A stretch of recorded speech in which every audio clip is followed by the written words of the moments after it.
오늘 우리에게 주신 하나님의 말씀은 요한일서 4장 16절에서 19절까지의 말씀이 되겠습니다.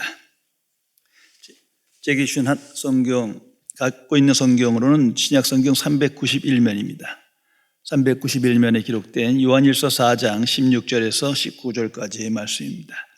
이 기록된 계시의 말씀을 봉독하는 중에 살아계신 하나님의 음성을 모두 다 함께 들으실 수 있기를 바랍니다. 하나님의 말씀입니다. 하나님이 우리를 사랑하시는 사랑을 우리가 알고 믿었노니 하나님은 사랑이시라. 사랑 안에 거하는 자는 하나님 안에 거하고 하나님도 그의 안에 거하시느니라.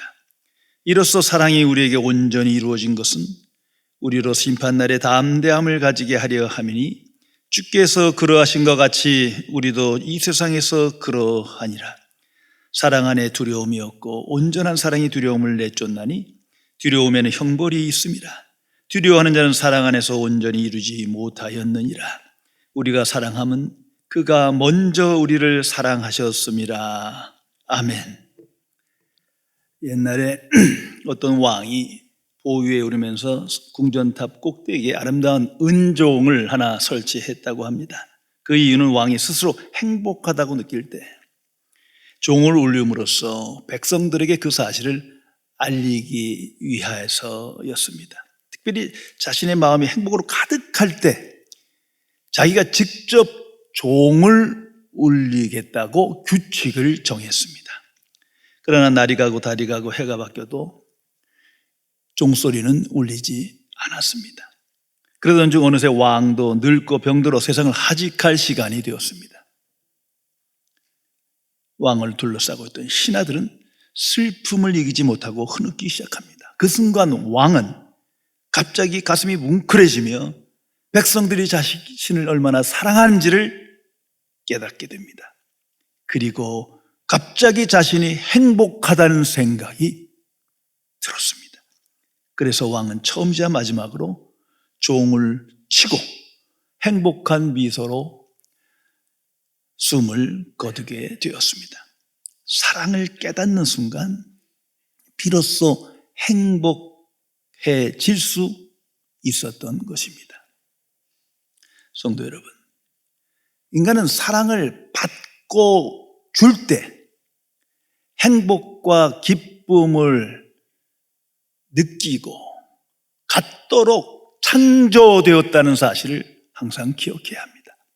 그래서 사랑하지 않는 인생은 스스로 불행과 비극을 자초하는 겁니다. 사랑하지 않는 인생 그 자체가 자신의 인생을 망쳐 파멸의 길로 끌어간다는 사실을 인식해야 합니다.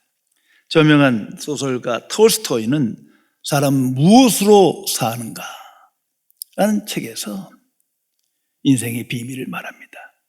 사람은 사랑으로 사는 것이다.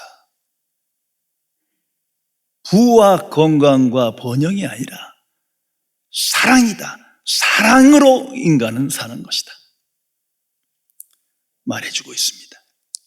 저명한 신학자 유준 피터슨 박사는 부활을 살라라는 책에서 사랑의 정의를 이렇게 선포합니다. 사랑은 최고의 관계적 언어다. 그러므로 사랑을 알지 못하면 인간관계를 망치는 거예요. 또 말합니다. 사랑은 신학적 언어로 시작된다. 삼위일체 하나님의 사랑을 알므로써 비로소 인격을 가지고 사랑의 사람으로 행복한 인생을 살아갈 수 있음을 전해주고 있는 것입니다. 참 사랑은 하나님께로부터 오는 것입니다. 이걸 잊어서는 안 됩니다. 사랑은 하나님께 속한 것이다. 항상 기억해야 합니다. 다시 말해서 하나님으로부터 오지 않은 사랑은 잘못된 사랑이에요. 그래서 세상에 위선적인 사랑, 이기적인 사랑, 왜곡적 사랑으로 가득 차 있는 겁니다. 그런데도 그 상태가 왜 그런지 원인조차도 알지 못하는 거예요. 이 사랑이 무지입니다. 거듭난 그리스도인만이 하나님의 사랑을 알고 받고 확신하며 오늘을 살아갑니다. 십자가 안에 나타난 사랑의 계시를 깨닫고 믿음으로 영접했기 때문이에요. 이제 그 인생에서 선언합니다. 하나님은 사랑이시다. 참 사랑은 오직 하나님께로부터 오는 것이다. 성도 여러분, 하나님을 본 사람은 아무도 없습니다. 영이신 하나님을 보이지 않는 하나님이세요. 그러나 하나님을 알 수 있고 경험할 수 있습니다. 그것이 바로 하나님의 사랑인 거예요. 초대교인들 하나님 보지 못했어요. 그러나 그들은 하나님을 확실히 알고 확신하며 하나님 중심의 삶을 살아갑니다. 왜? 하나님의 사랑을 알고 믿음으로 항상 받는다는 확신 속에 오늘을 살았기 때문입니다. 모든 그리스도인의 인생도 같은 방식으로 승리의 삶을 살아가게 됩니다. 하나님의 사랑을 알고 확신하며 받고 있다는 사실을 체험적으로 고백할 때 그 안에서 기쁨과 행복을 느끼며 누릴 수 있는 것입니다. 한 여자와 남자가 사랑에 빠져 약혼을 했답니다. 이 남자가 어느 날 저녁에 여자의 집을 방문해서 그 여성의 서재를 함께 구경했는데 그때 이 여성이 이렇게 말했습니다. 내가 얼마 전에 책 한 권을 구입해서 읽었는데 놀랍게도 책의 저자와 당신 이름이 같습니다. 이게 굉장한 우연 아닙니까? 참으로 놀랍습니다. 그런데 그 책은 당신과 다르게 너무도 재미가 없었어요. 근데 이 남자가 심각하게 그 얘기를 듣더니 이렇게 말하더랍니다. 사실 그 책 제가 쓴 겁니다. 그날 저녁 이 여인이 그 책을 다시 읽었대요. 밤새도록 읽었는데 읽고 나니까 세상에서 가장 재미있는 책이더래요. 사랑은 이처럼 사람을 변화시킵니다. 하나님의 사랑을 알고 믿을 때 인간은 변합니다. 내가 그 사랑을 받는다는 확신 속에 살아갈 때 그 사랑의 역사만큼 내가 변합니다. 내가 그 증인인 겁니다. 그래서 이제 비로소 하나님을 전심으로 사랑하게 됩니다. 하나님이 나를 사랑하셨음을 알기에 자발적으로 하나님을 사랑하게 됩니다. 그리고 하나님을 아는 지식을 갈망합니다. 하나님께 깊은 관심이 생겼어요. 하나님을 알고 싶고 하나님의 말씀을 분별하고 싶고 그럴 때마다 하나님의 사랑이 더욱더 충만해집니다. 이제는 하나님과 동행하길 원합니다. 내 인생에 하나님 안에서 하나님과 함께 하기를 갈망하며 오늘을 살아가게 되는 것입니다. 그래서 이 요한일서 4장 8절에 이렇게 성경 기록합니다. 사랑하지 아니하는 자는 하나님을 알지 못하나니 이는 하나님은 사랑이십니다. 나는 하나님을 믿는데요. 나 구원받은 사람인데 천국 백성인데 내가 교회 직분이고 장로고 목사인데 So what? 하나님이 말씀하십니다. 사랑하지 아니하는 자는 나를 알지 못하느니라. 이 말씀으로 나를 분별해야, 나를 테스트해야 합니다. 나는 누구인가? 더 적극적인 말씀이 오늘 16절에 이렇게 기록됩니다. 하나님은 사랑이시라. 사랑 안에 거하는 자는 하나님 안에 거하고 하나님도 그의 안에 거하시리라. 얼마나 굉장한 선포입니까? 사랑 안에 거하는 자가 있다는 거예요. 누굽니까? 그리스도인이에요. 옛사람이 변화되어 새사람 된 존재를 말하는 겁니다. 그리스도인의 인생을 말해주는 겁니다. 사랑 안에 거하는 자다. 하나님의 사랑의 역사로 이렇게 되어졌다는 겁니다. 이거 추상적인 얘기가 아니에요. 이 말씀이 추상적이면 그런 종교인이에요. 진정 하나님의 자녀가 아닙니다. 말씀이 내 안에 사건이 된 거예요. 믿는 만큼 그 말씀이 내게 사건으로 일어납니다. 이 말씀으로 내게 묻고 내가 누구인지를 항상 테스트해야 합니다. 성경에 보면 최초의 범죄자 가인이 있습니다. 왜 동생 아벨을 죽인 겁니까? 성경의 답은 명료합니다. 사랑하지 않기 때문에. 그래서 요한일서에서 3장 12절에 이렇게 말합니다. 가인과 같이 하지 말라. 사랑을 잃은 인생, 사랑하지 않는 인생은 결국 죄의 권세 아래서 이와 같은 인생으로, 파멸의 인생으로 끝나는 것을 우리에게 경고해 준 겁니다. 이제 묻습니다. 거듭난 세 사람은 누구이냐? 뭐 신학 공부하고 교회를 얼마나 다니고 무슨 뭐 봉사를 하고, 그거는 인간의 기준이고 하나님의 기준은 성경입니다. 사랑 안에 거하는 자인가 물으시고 계십니다. 예수님을 나의 구주로 영접했다는 것은 바로 이겁니다. 정말 예수님께서 나의 구주가 되신다면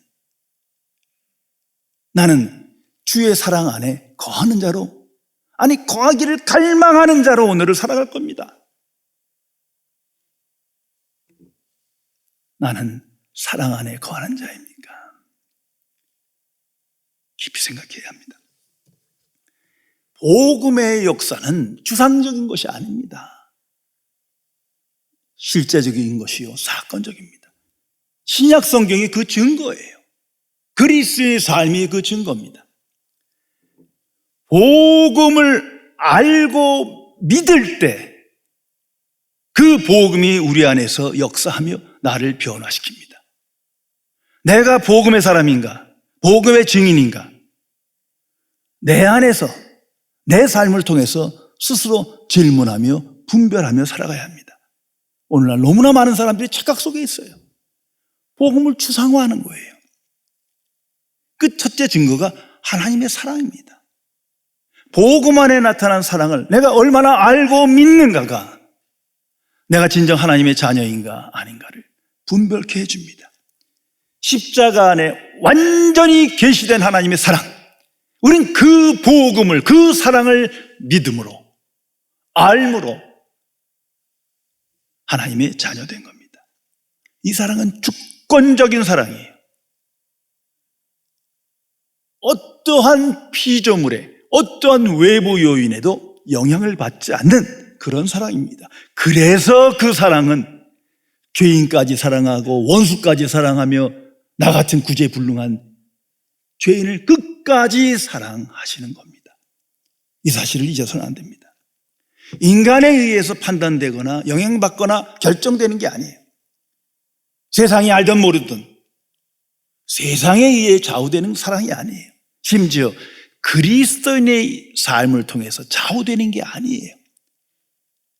하나님의 사랑은 예수 그리스도 안에서 완전하게 나타났습니다. 자, 이제 그 사랑을 알고 믿을 때 그 사랑이 우리 안에서 나타나기 시작합니다.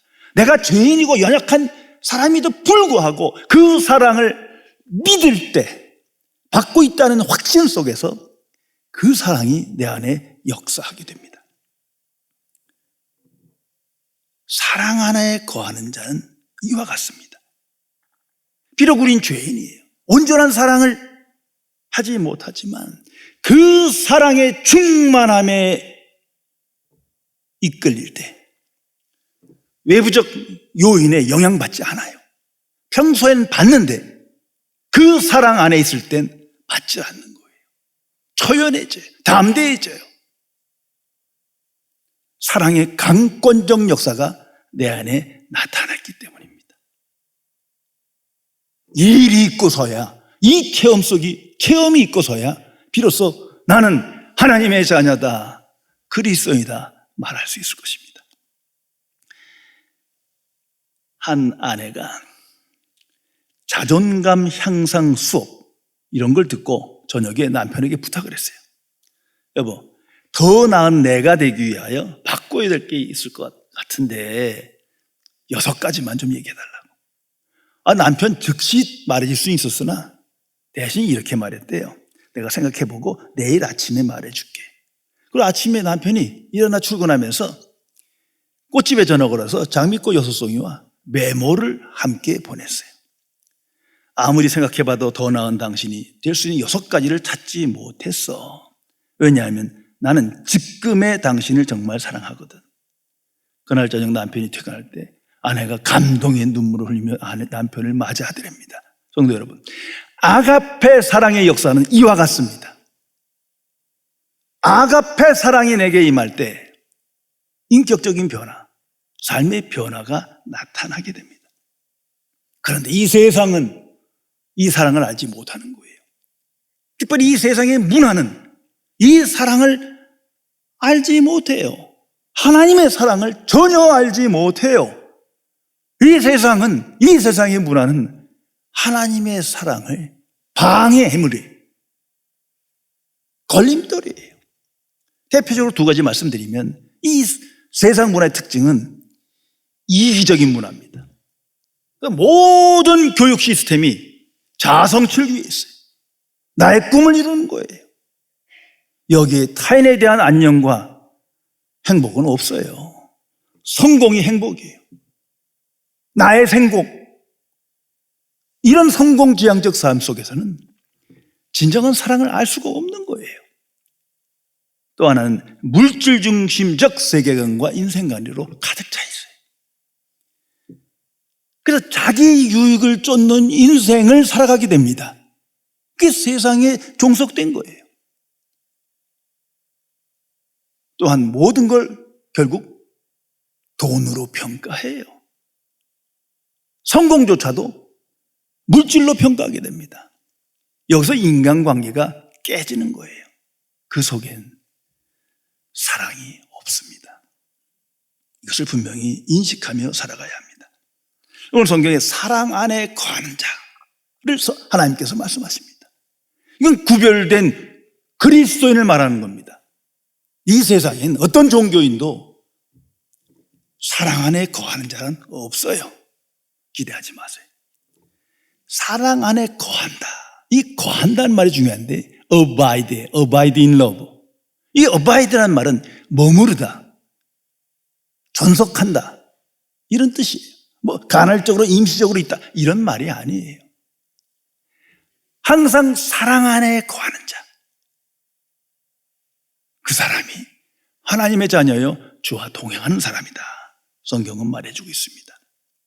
성도 여러분, 우리 한번 솔직히 생각해 보세요. 그리스도인의 삶, 옛사람 버리고 새사람으로 사는 인생 쉽습니까? 어렵습니까? 흔히 많은 설교자가 예수 믿고 구원받고 새사람 되세요. 너무나 쉬운 겁니다. 그거 가짜 목사예요. 그리스도인의 인생, 오늘 말씀 사랑 안에 거하는 자, 참으로 어려운 겁니다. 단순한 메시지지만 어려운 거예요. 이건 오직 하나님의 방식으로만 가능해요. 오직 믿음으로만 사랑 안에 거하며 오늘을 살아가기 수 있는 것입니다.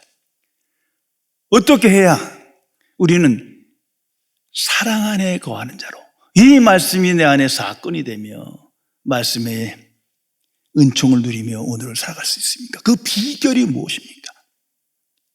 성경이 주는 답은 이것입니다. 먼저 하나님께 초점을 맞춰야 합니다. 사랑이 아니에요. 사랑 타령할 건 어림도 없어요.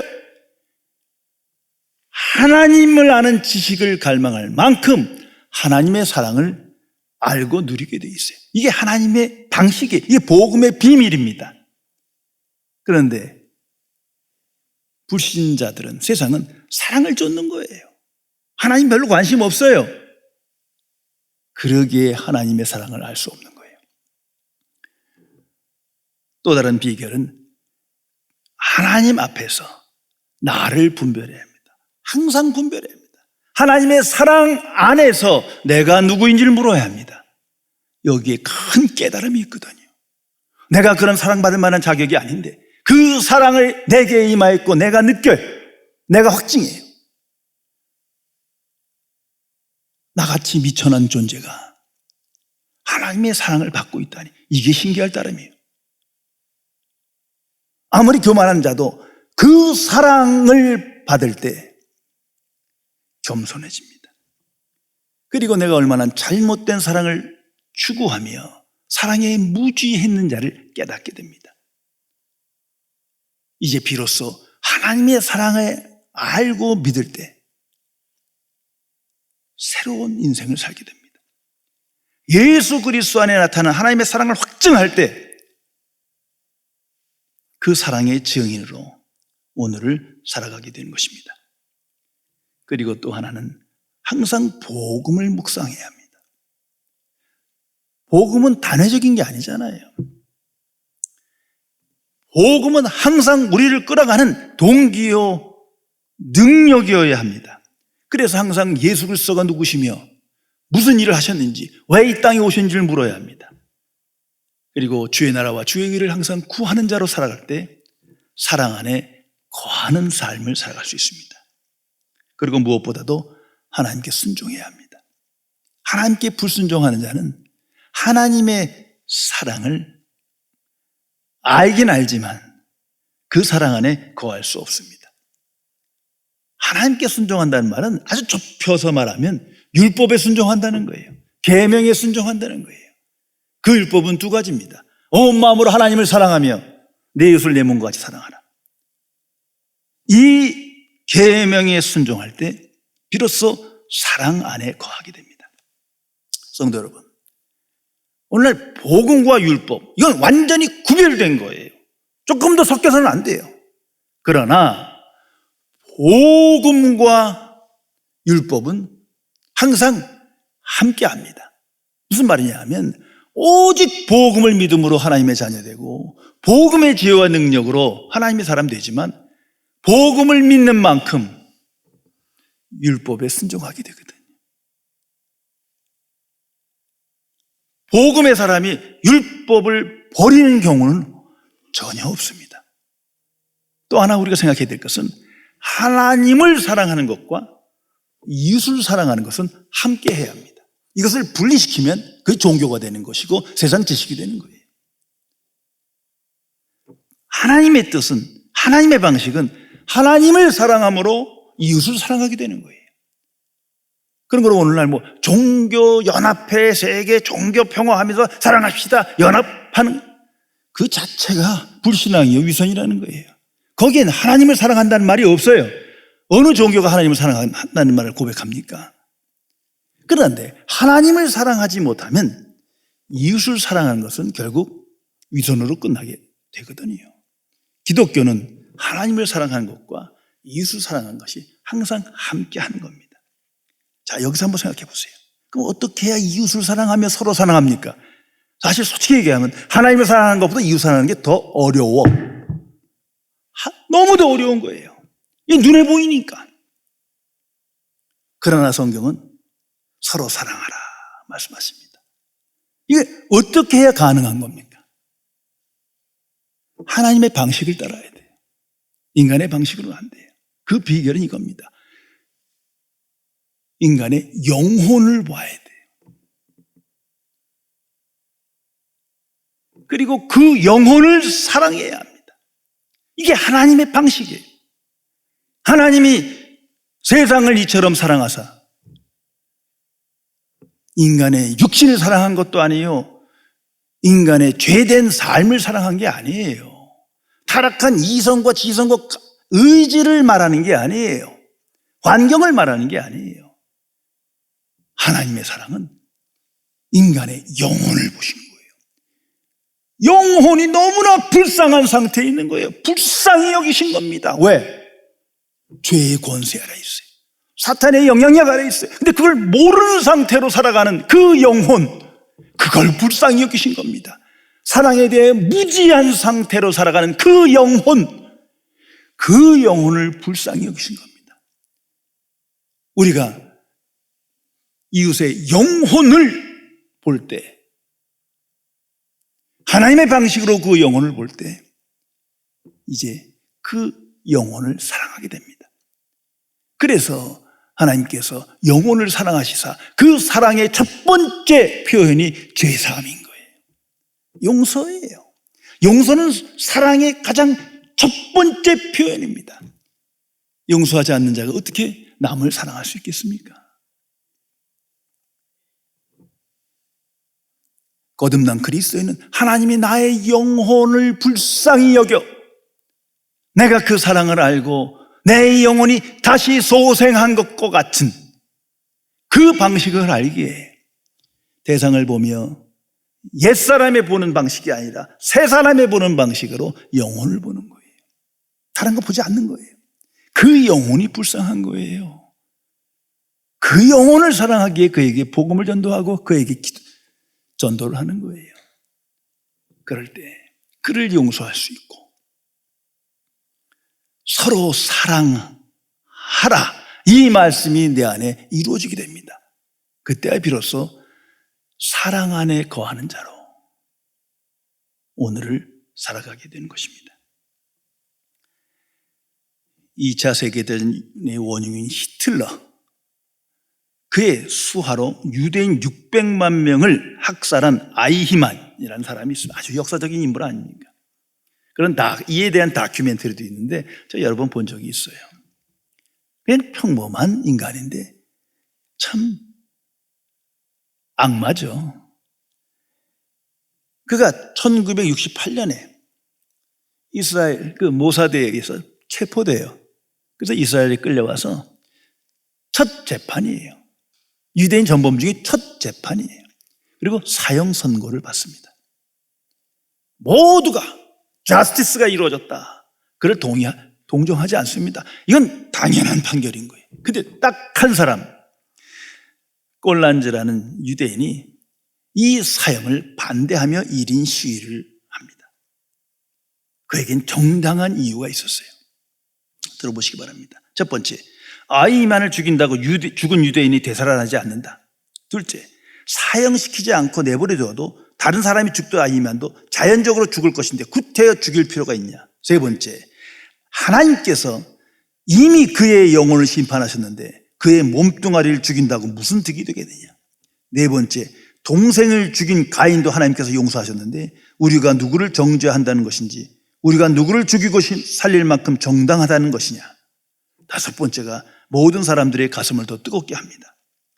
참사랑이 없는 이 세상에서 이제부터라도 참사랑을 심어가야 하지 않겠느냐. 누군가는 먼저 용서를 해야 사랑이 시작되게 되지 않겠느냐 하는 것이었습니다. 성도 여러분, 성령의 역사는 예수 그리스도를 구주로 영접한 자를 통하여 그 안에서 하나님의 사랑의 역사가 일어나게 하십니다. 하나님의 사랑을 알고 믿으며 서로 사랑하며 사랑 안에 거하는 자로 인생을 승리토록 인도한다는 사실을 항상 기억해야 합니다. 사랑 안에 거할 때만 하나님께 순종하며 이웃을 사랑하며 하나님께 영광 돌릴 수 있습니다. 하나님의 뜻이 내 안에 이루어져 승리하는 겁니다. 내 소원이 이루어져 승리하는 것, 이건 기독교가 아니에요. 하나님의 뜻이 내게 성취되어 승리하는 인생을 살게 됩니다. 그래서 복음의 증인으로 살아갑니다.